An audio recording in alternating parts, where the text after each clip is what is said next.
दत्तक घेतलेल्या विद्यार्थिनींना शालेय साहित्याचे वाटप, शैक्षणिक पालकत्व एक हात मदतीचा। नमस्कार, आपण पाहत आहात महाराष्ट्रातील number 1 news channel Maharashtra police news 24।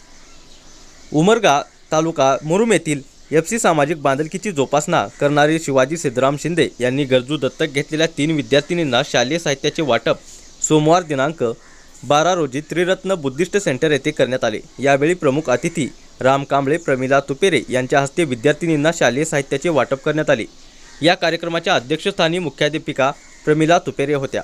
या प्रसंगी धम्मचारी धम्मभूषण राम कांबळे, धनराज शिंदे, मराठा सेवा संघाचे मोहन जाधव, सुनीता मिरगाळे, रेणुका कुलकर्णी, धम्ममित्र सुनीता कांबळे आदींची प्रमुख उपस्थिती होती। आपण समाजाचं देणं लागतो या हेतूने काम करणाऱ्या अनेक व्यक्ती आपल्या आसपास आहेत।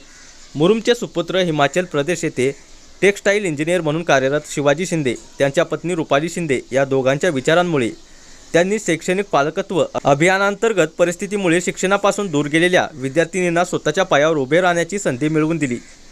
ज्या विद्यार्थ्यांना पुढील शिक्षण घेण्याची इच्छा आहे, शिकून काहीतरी मोठे बनण्याची जिद्द आहे, परंतु घरची आर्थिक परिस्थिती त्यांना शिक्षण घेणे अडचणीचे आहे, अशा विद्यार्थिनींना त्यांच्या पुढील शिक्षणासाठी मदत करण्याचे शिवाजी शिंदे यांनी योजले आहे। या उपक्रमामुळे मुलींचे शिक्षण मध्येच बंद होणार नाही व त्या स्वतःच्या पायावर उभे राहून स्वावलंबी बनतील, असा विश्वास शिवाजी शिंदे, रुपाली शिंदे यांनी उपस्थित दत्तक मुलींशी आणि उपस्थितांशी ऑनलाईन संवाद साधताना व्यक्त केला। शिक्षणामुळे या मुली पुढे जाऊन आदर्श महिला, गृहिणी, माता बनून एक आदर्श कुटुंब व आदर्श समाज घडवतील, असे ते म्हणाले। यावेळी ज्योती मुरुमकर, सुजाता कांबळे, अनुराधा गायकवाड, महादेवी गायकवाड यांनी पुढाकार घेतला। या कार्यक्रमाचे प्रास्ताविक धनराज शिंदे यांनी केले। सूत्रसंचालन अजिंक्य मुरुमकर, तर आभार शिवाजी गायकवाड यांनी मानले। या प्रसंगी विद्यार्थ्यांचे पालक, माता, नागरिक उपस्थित होते।